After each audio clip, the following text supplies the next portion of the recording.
Today, we're going way back, not to the places you might expect, like Greece or Rome. No, we're going somewhere else to uncover a medical story that completely flips what we thought we knew about the ancient world. And this story, it isn't written in dusty old books. It's written in bone. I want you to really let that sink in for a second. Brain surgery. I mean, even today, it's one of the most complex, delicate procedures imaginable. We think of it as this peak of modern medicine, right? So could that really have been happening 1,500 years ago? Well, the answer is yes. And that changes everything, because this isn't just some story about a crazy risky procedure. It's a story about survival. It's about a whole system of knowledge so advanced that they were saving lives in ways we just assumed were impossible back then. All right, so let's get into it. How in the world did ancient doctors even get to the point of thinking, you know what, we should operate on the brain? I mean, the brain. The answer, it turns out, has everything to do with a very specific and pretty unique way of thinking. See, in a lot of ancient cultures, cutting open a human body was a huge no-no. It was often forbidden by religion, seen as, desecrating the body. But in ancient Persia, they looked at it differently. A whole different philosophy started to take root. They didn't see sickness as some kind of spiritual punishment. They saw it as a physical problem, an imbalance that you might need to fix, physically. And that simple shift in thinking, that cultural green light, was the absolute first crucial step. Now look, this isn't just guesswork based on some old stories or hard-to-read texts. We know for a fact this happened. How? Because the patients themselves left behind the proof, and it's etched directly into their bones. Archaeologists have literally dug up the evidence. They found ancient skulls that are just undeniable proof. These skulls are like silent witnesses to these absolutely mind-blowing medical procedures. And what's so fascinating is what they tell us when we look closely. Yeah, these are not just jagged holes smashed into someone's head. Not at all. The openings are these incredibly clean, precise circles. You can tell it's the work of a skilled, steady hand. You don't see any of those chaotic spiderweb-like cracks you'd get from, say, a hammer blow. But here's the kicker, the most important part. You can see the bone healing. There's regrowth around the edges. That means the person didn't just survive the surgery. They lived for weeks, months, maybe even years after.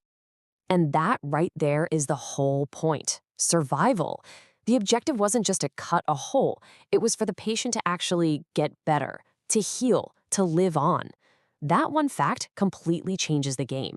It takes this from being some kind of brutal ritual and turns it into real, actual medicine. But that begs the question, right? How did they pull this off? Well, you need a system for that. Something this advanced doesn't just pop up out of nowhere. It can't. It needs infrastructure. It needs education. It needs a place where knowledge can be gathered and passed on. And back in the Sasanian Empire, that place had a name, Gundashapur. The Academy of Gundashapur? Wow, it was something else entirely. We're not talking about just a simple healing temple. This was an organized, full-blown institution that sounds almost modern. Think about it. They had a medical school, a hospital, a research center, and they were translating medical texts from all over, from the Greeks, from India. It was a hub that brought together the best minds to teach the next generation of doctors. And let me tell you, the training there was intense. Students had to study Greek ideas about anatomy. They had to master this huge body of knowledge about local herbs and their properties. They were taught how to diagnose people just by observing them. And this is so important, they got to watch senior surgeons actually do the procedures. It was this incredible mix of global theory and hands-on practice that created doctors who were just on another level. Okay, so we've got the system and we've got the highly trained doctors. But what was it actually like in the room? What did one of these operations look and feel like? Well, thanks to archaeology, we can actually piece together the scene in some pretty amazing detail. First off, get any idea of a messy, dirty room out of your head. This was a dedicated medical chamber, probably made of stone or brick. For light, they likely had oil lamps, but they made them brighter, using polished bronze mirrors as reflectors. We found evidence that they heated water, probably for sanitation, and used special ceramic bowls for mixing herbal medicines. The point is, this was a controlled, organized space. And the tools they used? Just as thought out. They had these specialized drills for making that first precise cut. They had scraping tools to carefully make the opening bigger. They even had fine metal probes to gently investigate the injury underneath. And here's a really clever bit that shows they understood risk. Heated metal rods for cauterization. They knew that stopping the bleeding and closing the wound was absolutely critical if you wanted to stop infection and have the patient actually survive.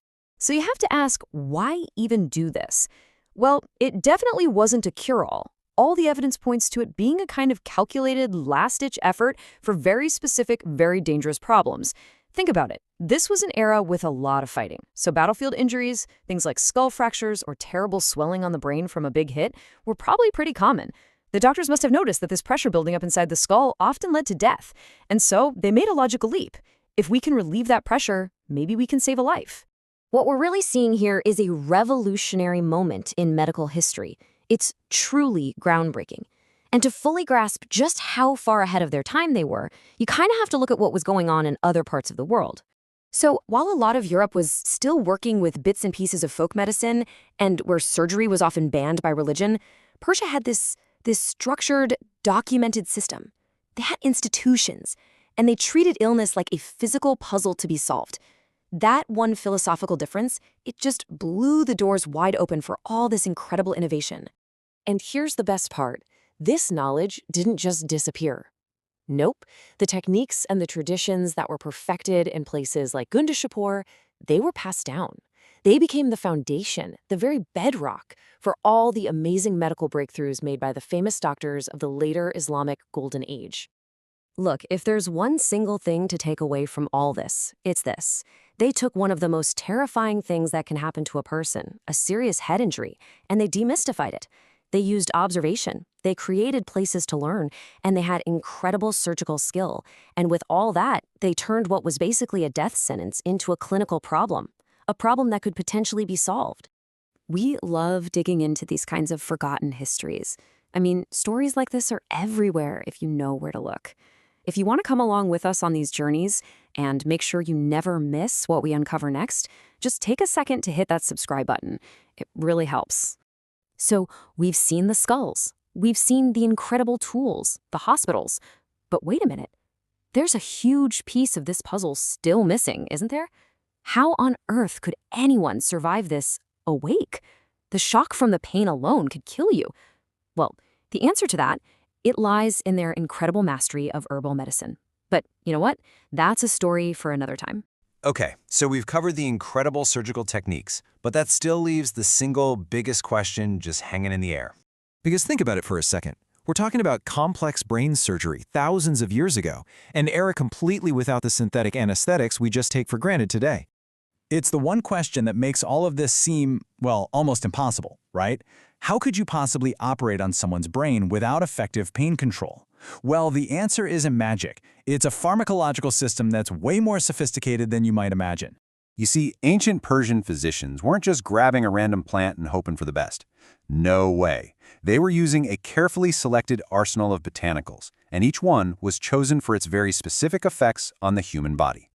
These were the heavy hitters. You had mandrake and henbane for their seriously powerful sedative properties. Opium, of course, for its legendary ability to just dial down pain. And even cannabis, which was likely used as a first step to calm the patient down. This wasn't a single solution. It was a multi-layered cocktail of herbs working together.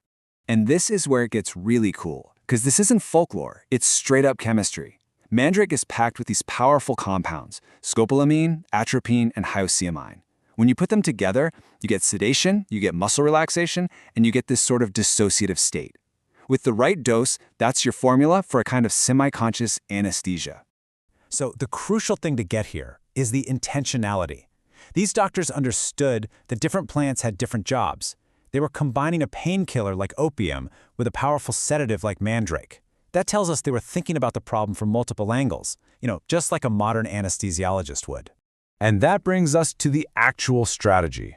It wasn't just what they used, but how they orchestrated the whole thing. This wasn't guesswork. It was a calculated system, a plan designed to guide a patient through an incredibly traumatic procedure, and it was built on a clear, three-stage logic.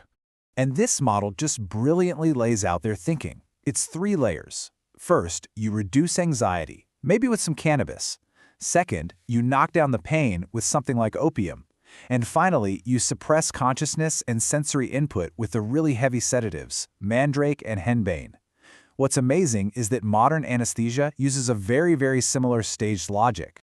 They also attack the problem from multiple directions. They had patients drink these concoctions, often boiled in wine, which helps pull out the active ingredients and adds its own sedative effect.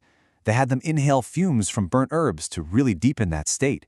And they even applied pastes directly to the scalp to numb the area before the first cut. I mean, this is a comprehensive, multi-pronged attack. But the herbs themselves? That's really only half the story. The true genius here isn't just knowing which plants to use. It's the integration of all of it, the intelligence of the physician who had to manage this whole incredibly delicate process. I mean, think about what this one person had to be. You had to be a botanist, knowing the exact right time to harvest a plant for peak potency.